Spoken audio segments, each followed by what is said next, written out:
என்ன செய்தியை பார்க்க போறோம்னு கேட்டீங்கன்னா, அதிமுகவில் சவுண்டு விட்டவர்களுக்கு சாவு மணி. சைலண்டா ஆப்பு வச்ச எடப்பாடி பழனிசாமி. அதிமுகக்குள்ள அமைதி திரும்பும் என்று எந்த கட்சியும் எதிர்பார்த்திருக்காது. ஆனா எடப்பாடி பழனிசாமி சாமர்த்தியமாக அதிமுகவில் அமைதியை கொண்டு வந்து விட்டார். நீங்க சொன்னாலும் சொல்லாவிட்டாலும் அதிமுக ஒரு நிலைக்கு வந்திருக்கிறது. அதிமுக இருக்கிறவங்களுக்கு உண்மையாக அதிமுக கொள்கை என்னன்னு தெரியாது. பெரும்பான்மையாக அதிமுக இருக்கிறவங்க எல்லாம் தொடர்ந்து அதிமுக வெற்றி பெறுது. அப்படி இல்லையா, ஒரு முறை தோத்தா இன்னொரு முறை வெற்றி பெற்றுவிடும். இந்த நம்பிக்கையில தான் அதிமுகவுக்கு வந்தவங்க அத்தனை பேரும் சாமானியர்கள். பதவி கிடைச்சது, பக்காவா சம்பாதிச்சாங்க. ஏழையா இருந்தவ கோட்டீஸ்வரனா ஆன பிறகு அதை எப்படி காப்பாத்துறது? ஒரு முறை தோல்வி அடைஞ்சா இன்னொரு முறை வெற்றி அடைய வேண்டும். ஆனா தொடர்ந்து 2வது முறையும் தோல்வி. அப்புறம் வச்சிருக்கின்ற சொத்தையும் நம்ம பார்க்கின்ற வேலையும் தொடர்ந்து நடத்தணும்னா என்ன பண்றது?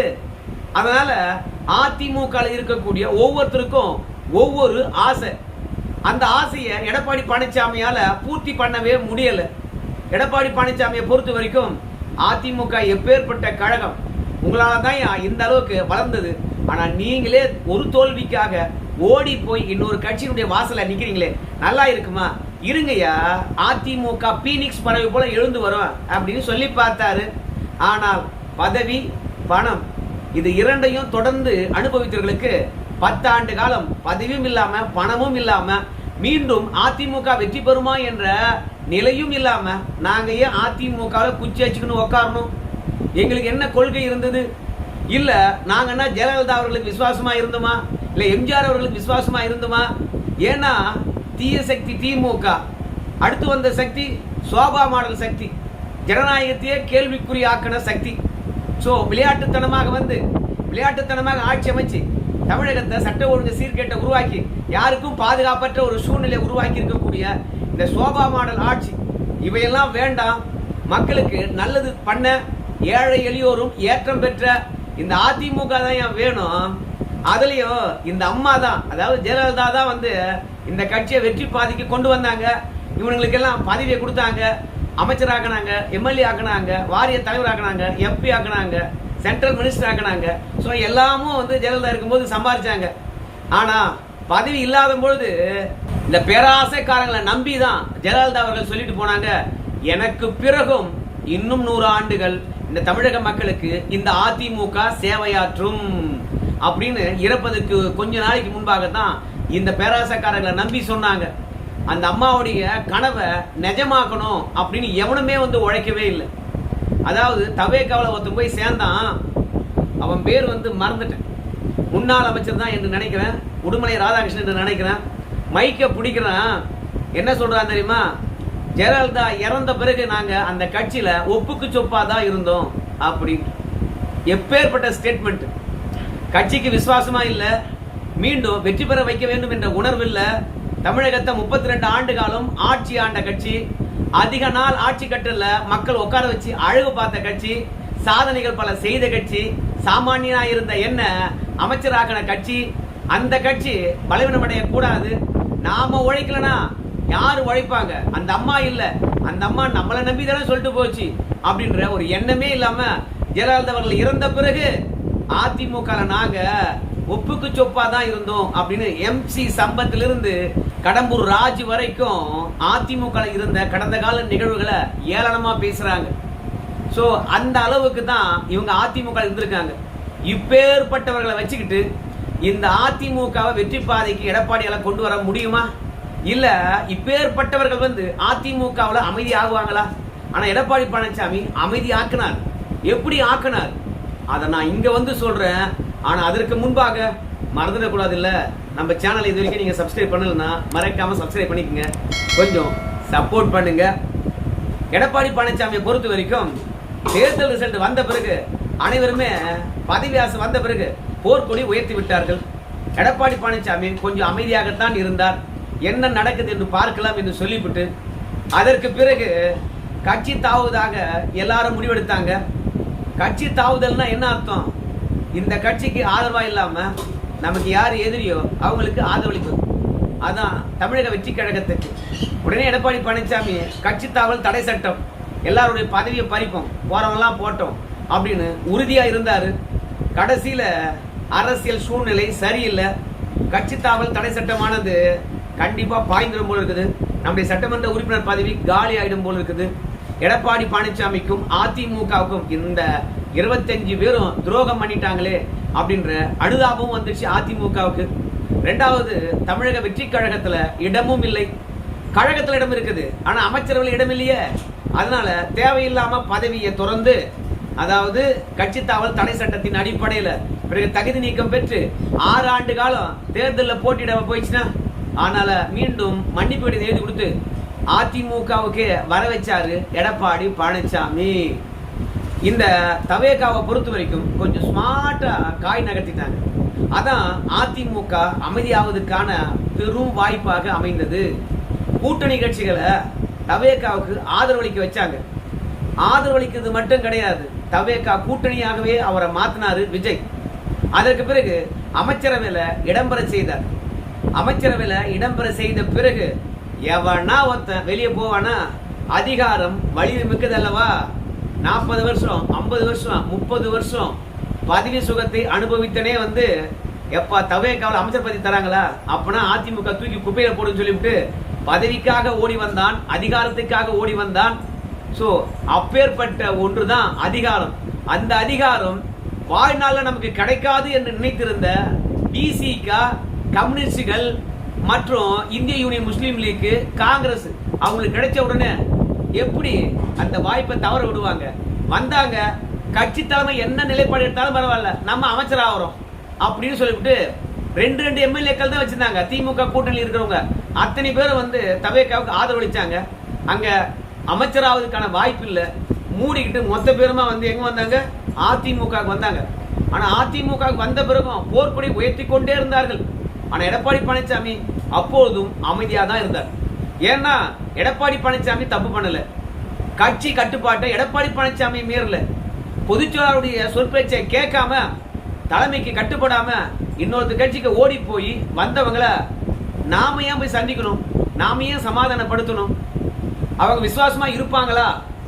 எடப்பாடி பழனிசாமி பாரியா நமக்காக இறங்கி வந்துட்டான், என்ன வேணாலும் பண்ணலாம் போலுக்குது அப்படின்னு ஒவ்வொருத்தரும் நினைச்சிட மாட்டான்.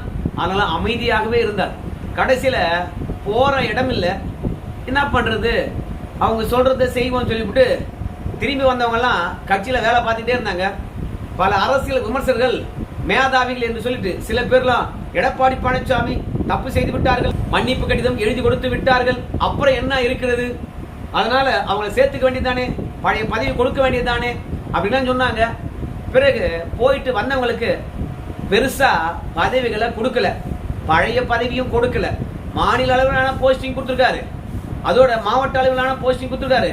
கொள்கை பரப்பு செயலாளர், கொள்கை பரப்பு இணை செயலாளர், அமைப்பு செயலாளர் என்று நிறைய போஸ்டிங் கொடுத்துருக்காரு. ஆனா எவெல்லாம் மாவட்ட செயலாளர் இருந்தானோ அந்த மாவட்டம் எல்லாம் 2ஆ உடைக்கப்பட்டது. மீண்டும் மாவட்ட செயலாளர் பதவி கொடுக்கவில்லை. இப்படி பழைய பதவி கொடுக்கலனா கூட அதிமுக இருந்தவெல்லாம் அமைதியாவே இருக்கிறான். என்னடா அது, தமிழக வெற்றி கழகத்துக்கு போலாமா இல்ல திமுக போலாமா அப்படின்னு நினைக்காம பழைய பதவி கிடைக்கலன்னா கூட அமைதியா அங்கேயே அமைக்கின்னு இருக்காங்க. என்ன காரணம்? இன்னைக்கு இருக்கின்ற சூழ்நிலையில தமிழக வெற்றி கழகமானது அதிமுக யார் போனாலும் அலட்சியப்படுத்துது, பெருசா கண்டுக்கிற மாதிரி தெரியல. விஜயபாஸ்கருடைய நிலைமை என்னவா இருக்குது? இன்னைக்கு தவேகாவை இணைத்துக் கொள்ளவில்லை என்றாலும் கூட மீண்டும் இடைத்தேர்தல் வந்தா சுயாட்சியாவது நின்று நம்ம ஜெயிக்கணும்யா அப்படின்றதுக்காக வீடு வீடா பரிசு பொருள் கொடுத்திருக்கிறார். அந்த அளவுக்கு தமிழக வெற்றி கழகத்தில் இருக்கிறவங்க அதிமுக போனா அலட்சியமா நினைக்கிறாங்க. விஜயபாஸ்கரை பொறுத்த வரைக்கும் நம்முடைய முதலமைச்சர் இருக்கக்கூடிய விஜய் அவர்களுடைய தலைமையில தான் நான் சேருவேன் அப்படின்னு அடம் முடிச்சார். ஆனா விஜய் அவர்களை பொறுத்த வரைக்கும் பல்வேறுபட்ட வேலைகள் இருப்பதனால என் தலைமையெல்லாம் சேரவே முடியாதுப்பா. அதிமுக எத்தனையோ ஜாம்பவான்கள் வந்தானுங்க, அவனுங்களாம் என்ன என் தலைமையிலேயே சேர்ந்தானுங்க. அதனால விஜயபாஸ்கரை பொறுத்த வரைக்கும் பெருசா ஸ்பெஷலான ஆள் கிடையாது. குஷியானது அவர்களே கட்சியில பெரிய ஆள் தான், அவர் தலைமையில சேர்ந்தா சேரட்டும், இல்லைன்னா போட்டோம் போயா அப்படின்னு அலட்சியமாக விஜயபாஸ்கர் அவர்களுக்கு பதில் சொல்லி போட்டாங்களாம். என்ன பண்றது, முந்த நேற்று கூட நேரடியாக போய் சந்திச்சாரு. அப்புறம் புஷியானந்தவர்கள் விஜய் சொன்ன விஷயத்த சொல்லிட்டாரு. இன்னைக்கு அதே விஜயபாஸ்கரை பொறுத்த வரைக்கும் வெளியே என்ன சொல்றாரு, ஆனா அந்த மெர்சல் படத்துக்கு வந்து விலங்குகள் ஆணையத்துக்கிட்ட இருந்து கிளியரன்ஸ் சர்டிபிகேட் கிடைக்கலன்னு சொல்லிட்டு விஜய் அவர்கள் போன் பண்ணிட்டு என்ன பார்க்க வரதா சொன்னாரு. நான் சொன்னேன், பெரிய நடிகரா இருக்கிறீங்க, நீங்க ஏன் வரீங்க? நான் வரேங்கண்ண. ஐயோ மாண்புமிகு அமைச்சரே நான் வரேன்னு சொல்லிட்டு என் வீட்டுல வந்து உட்காந்துருந்தாரு. 2 மணி நேரமா உட்காந்துருந்தாரு. அப்புறம் கடம்பூர் ராஜ் தாங்க இதுக்கெல்லாம் பொறுப்பு அப்படின்னு சொல்லிட்டு கடம்பூர் ராஜ் கிட்ட கூட்டு போனேன். அங்க 1 மணி நேரம் உட்கார்ந்தாரு. பிறகு எடப்பாடியாரை சந்திக்கிட்டு போனோம். எடப்பாடியாரை போய் சந்திப்பதுக்கு 4 மணி நேரம் உட்காந்துருந்தாங்க. ஸோ இத்தனை மணி நேரம் உட்கார வச்சு அவருக்கு அனிமல் ஹஸ்பண்டரி கிட்ட இருந்து நோ அக்யூவேஷன் சர்டிபிகேட்டை வாங்கி கொடுத்தோம். அந்த மாதிரி மெனக்கிட்டு விஜய்க்கு வேலை பார்த்தோம். ஆனா 2 வருஷத்துல எப்படி தலைகீழா மாறி இருக்கு பத்தியா நிலைமை அப்படின்னு புலம்பிட்டு இருக்கின்றாராம். அதனால விஜயபாஸ்கருக்கு ஏற்பட்டு இருக்கக்கூடிய அந்த மனக்கசப்பான விஷயங்கள் இன்னைக்கு அதிமுகவுல சவுண்டு விட்டவங்களுக்கு எல்லாம் ஆப்பா மாறி இருக்குது. அதாவது அமைச்சர் பதவி கிடையாது, கட்சிக்கு போனா கட்சியில மதிப்பு இல்ல, மீண்டும் நம்முடைய எம்எல்ஏ பதவி ராஜினாமா பண்ணா மீண்டும் சீட்டு கொடுப்பாங்களே என்பதே சந்தேகம் தான். முதலாக 4 பேர் வந்து அதிமுக எம்எல்ஏ ராஜினாமா பண்ணிட்டு சேர்ந்தாங்க பாரு, அந்த 4 பேருக்கு சீட்டு கொடுக்க கூடாது அப்படின்னு உளவுத்துறை ரிப்போர்ட் கொடுத்துருக்கான். அப்படி கொடுத்தா அவங்க தோத்துருவாங்க அப்படின்னு ரிப்போர்ட் வந்திருக்குதான். அதனால கட்சிக்காரங்களா இல்ல அதிமுக ஆட்களா என்று குழம்பி போயிருக்கிறாராம் நம்ம விஜய் அவர்கள். நீங்க வாங்க பாத்துக்கிறோம், நான் பிரச்சாரம் பண்ணா போதும் வெற்றி பெற்றுவீங்க அப்படின்னு உறுதிமொழி அளித்தாராம். ஆனா பதவி ராஜினாமா பண்ணிட்டாங்க. ஆனா ரிப்போர்ட் மீண்டும் நின்றார்கள் என்றால் தோத்துருவீங்க. ஆட்சி கட்டுல ஏறி 6 மாசத்துல இடைத்தேர்தலில் தோத்தீங்கன்னா உங்க கட்சி காலி. எவெல்லாம் வந்தானோ அவன் திரும்பி அதிமுகவுக்கே போயிடுவான், அனாதையா நிக்கணும் பாத்துக்க அப்படின்ட்டாங்களாம். அதனால அதிமுக வந்து போனவங்களுக்கு மீண்டும் சீட்டு கொடுக்கின்ற வாய்ப்பே இல்லை அப்படின்ட்டாங்க. அதனால அதிமுக இருக்கிறவங்கலாம் வாயை மூடிட்டு இருக்குதான். பதவி கேட்டது கிடைக்கவில்லை. 2வது CV சண்முகம், அவருக்கு பழைய பதவியும் கிடைக்கல, புதுசா எந்த பதவியும் கிடைக்கல கட்சிக்குள்ள. ஆனா இருந்தாலும் அமைதியா இருக்கின்றார். இத்தனை ஆண்டு காலம் CV சண்முகத்துக்கு பின்னாடி இருந்து குரல் கொடுத்தாங்க. இன்னைக்கு ஒரு பையன் CV சண்முகத்துக்கு பின்னாடி இருந்து குரல் கொடுக்க சொல்லு. அன்னைக்கு தளபதி மாதிரி முன்னின்று எல்லாரையும் வழி நடத்தின CV சண்முகம் இன்னைக்கு கட்சிக்குள்ள இருக்காரா இல்லையானே தெரியல. அவருக்கு பதவி கொடுப்பாங்களா கொடுக்க மாட்டாங்கன்னு தெரியல. இருந்த கௌரவத்தை மீட்டெடுக்கவே முடியல. CV சண்முகம் இருக்காரு இல்லையா, அவங்க ஆதரவாளர்கள் நேத்து கூட போராட்டம் பண்ணாங்க. எதுக்கு? CV சண்முகத்துக்கு ஏதாவது ஒரு பதவி கொடுங்கப்பா. புதிய மாவட்ட செயலாளர் வந்து பாத்தீங்கன்னா CV சண்முகத்தின் ஆதரவாளர்களை சேர்த்துக்கொள்ள மாட்டாரு. நம்மளாம் அதிமுக தானே, எங்களை சேர்த்துக்கிட்டு ஆலோசனை நடத்தினா என்ன? CV சண்முகம் வேண்டாம் என்றால் அவருடைய ஆதரவாளர்களையும் ஒதுக்குறாருப்பா புதிய மாவட்ட செயலாளர். அதனால அதிமுகவில் எங்களுக்கான இடம் என்ன அப்படின்னு போராட்டம் பண்ணிருக்காங்க. ஆனா CV சண்முகம் வாயை மூடிட்டு இருக்காரு. CV சண்முகத்துக்கு ஆதரவா பேசின வேலுமணி தங்கமணி எல்லாம் எங்க வாயை மூடி சும்மா இருக்காங்களே? அதுக்கெல்லாம் என்ன காரணம்? விஜய் வச்ச பெரிய ஆப்பு தான். கட்சிக்கு வா, பதவியை எதிர்பார்க்காத, ராஜினாமா பண்ணு, சீட்டை எதிர்பார்க்காத அப்படின்னு சொல்லிட்டாங்க. அதனால அரசியல் கள நிலவரமானது மாறி போயிருக்கு. இப்படி கள நிலவரம் மாறும் என்று எடப்பாடி பழனிசாமி நல்லாவே தெரியும். ஏன்னா ஆடு மாடு மாறி போய் ஒரு கட்சியில் இணைக்கின்ற போது எவனுக்கு மதிப்பு இருக்கும்? கண்டிப்பாக அலட்சியப்படுத்துவாங்க. மீண்டும் தாய் கழகம் திரும்ப வேண்டியதுதான். இல்லைன்னா ஒரு காலகட்டத்துக்கு பிறகு எவனும் போக மாட்டான். ஏன் பெருசா ரிஸ்க் எடுத்துட்டு போவாதீங்க போவாதீங்க போவாதீங்கன்னா தான் நான் போவேன்னுவான். ஆனா எடப்பாடி பழனிசாமி களம் மாறப்போகுது, கனிந்து வரப்போகுது, அமைதியா இருப்போம் சொல்லிட்டு அமைதியா இருந்தார். ஒவ்வொரு வாரமும் சனிக்கிழமை தமிழக வெற்றி கழகத்துல ஆளை சேர்ப்பாங்க. ஆனா இந்த சனிக்கிழமை ஆள் சேரவே இல்லை. பாக்யராஜ் இறந்துட்டாருப்பா, அதனால வந்து கட்சி நிகழ்ச்சிகளை தள்ளி போட்டுருந்தாங்க அப்படின்னு சொல்லுவீங்க. தமிழக வெற்றி கழகத்துடைய செயல்பாடுகள் எதுவும் தள்ளி போடல. தமிழக வெற்றி கழகம் என்ன இரங்கல் தெரிவிச்சதே என்ன? தமிழக வெற்றி கழகமானது தன்னுடைய கொடியை அரக்கமத்தில் பறக்கிட்டதே என்ன? கட்சி வேற, பாக்யராஜ் அவர்கள் இறந்தது வேற. அதனால தமிழக வெற்றி கழகத்துல பெரும் புள்ளிகள் யாரும் போய் சேரல. ரீல்ஸ் போட்ட அள்ளக்கைகள் தான் வரிசையா போய் கட்சியில சேர்றதுக்காக, நானும் தவைக்காதா என்று சொல்லிக் கொடுவதற்காக, குஷியானந்த் அவர்களை குஷி பேத்துவதற்காக பனையூர் பங்களா வெளி கேட்ல போய் நின்றுட்டு கட்டிட்டு இருந்தாங்க. யாருக்கும் இடம் இல்லை, போடான்ட்டாங்க. அவ்வளவுதான். இனிமே கட்சிக்குள்ள மாவட்டத்துல போய் சேர்ந்துக்குங்க. நீங்க தலைமையகம் பனையூர்ல இருக்கு பாரு, அங்க வராதிங்க அப்படின்ட்டாங்க. ஸோ அதனால அதிமுகக்குள்ள போர்க்குடி உயர்த்தவங்கலாம் போற இடம் இல்லாம அதிமுகவிலே தங்கிட்டாங்க. ஆனா SP வேலுமணிக்கும் மற்றும் அவருடன் இருக்கிறவங்களுக்கும் வேற ஏதோ ஒரு திட்டம் மட்டும் இருக்குது அப்படின்றது நல்லா தெரியுது.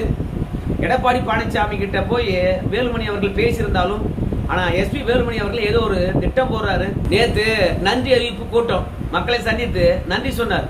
எடப்பாடியார் படமே இல்லை. அதிமுக கொடியே இல்லை, அதிமுக சின்னமே இல்லை. கேட்டா பேனரை பாத்தியா இல்லையா, அதுல புரட்சி தலைவரும் அம்மாவும் இருக்காங்க பாத்தியா, அதனால ஒன்னும் சொல்ல தேவையில்லை அப்படின்னு போறாரு. நம்ம எஸ்பி வேலுமணி அவர்கள் நன்றி சொல்ல வராரு, கொடிகள் எங்க? எவனோ ஒரு அதிமுக காரன் எஸ்பி வேலுமணி அவர்கள் அதிமுக தான் இருக்கிறான்னு நினைச்சுக்கிட்டு பதாகை வச்சிருக்கான். அந்த பதாகையை காட்டிட்டு அங்க எம்ஜிஆர் இல்ல, அங்க ஜெயலலிதா இல்ல, அவ்வளவுதான் போ அப்படின்னு சொல்லிட்டு போறார். சோ மொத்தத்துல இன்னைக்கு அமைதியா இருக்கிறானுங்க. ஆனா எப்போதும் அமைதியாக அதிமுக இருக்கிறவனுங்க இருப்பானுங்க அப்படின்னு சொல்ல முடியாது. மொத்தத்துல அதிமுகக்குள்ள பூகம்பம் நிகழ்ந்து கொண்டிருக்கிறது, எரிமலை குமரி கொண்டிருக்கிறது. எப்பொழுது வேண்டுமானால் வெடித்து சிதறும். ஆனா அப்படி வெடித்து சிதற வேண்டும் என்றால் வெளியிலிருந்து என்ன ஒண்ணு ஊக்குவிக்கணும். அது கண்டிப்பாக நம்ம தமிழக வெற்றி கழகத்துடைய ஆதரவு அது கிடைக்குமா என்று பார்த்துட்டு இருக்காங்க. அப்படி கிடைச்சா வச்சுங்களேன், பாதிய ராஜ்மா பண்ணிட்டாங்க, போயிடுவாங்க. இவங்க அந்த போர்க்கொடி ஊத்துனானுங்களே, அவனுங்க தப்பான ஆயுதத்தை கையில் எடுத்துட்டானுங்க. திமுகவை காரணம் காட்டி தவேகாவுக்கு ஆதரவு அளிச்சுட்டாங்க. அதனால திமுகவுக்கு போக முடியாது. இப்பதான் ஃபீல் பண்றாங்க, தேவையில்லாம திமுக என்ற ஆயுதத்தை கையில் எடுத்தோம். அந்த ஆயுதம் இப்போ ரெண்டு பக்கம் கூர்மையா இருக்குது. இப்போ தவேகாவுக்கு போக முடியாம தடுப்பதும் திமுக தான். திமுகவிலே போய் சேரலான்னு பார்த்தாலும் அங்க திமுக பத்தி தப்பா பேசி போய் சேரது. அதனால திமுகவுக்கு போக முடியாத ஒரு சூழ்நிலை. மொத்தத்துல போற இடம் இல்லாம அதிமுகவிலே அமைதி ஆயிட்டாங்க. எடப்பாடி எத்தனை பேரை பார்த்திருப்பாரு இந்த மாதிரி ஓடுற முடியாதுன்னு. அதனால தான் அமைதியாவே இருந்து ஆப்பு வச்சா இருப்பா. இந்த அதிமுகவில் போர்க்கொடி உயர்த்தவங்களுக்கு என்னை பொறுத்த வரைக்கும் எடப்பாடி பழனிசாமி நிறைய திருந்த வேண்டியதா இருக்குது. என்ன திருந்த வேண்டியதா இருக்குது அப்படின்றலாம் அடுத்த வீடியோவில் பார்க்கலாம். அதிமுக ஒருங்கிணைத்ததுல எடப்பாடி ஒரு பங்கு 25% தான். அரசியல் சூழ்நிலைகள் தான் அதிமுக ஒருங்கிணைத்ததுக்கான 75% காரணங்கள். பார்க்கலாம் என்ன நடக்க போது இனிமே அதிமுகக்குள்ள எப்போது எரிமலை வெடித்து சிதற போகுதுன்னு பார்க்கலாம். நன்றிங்க.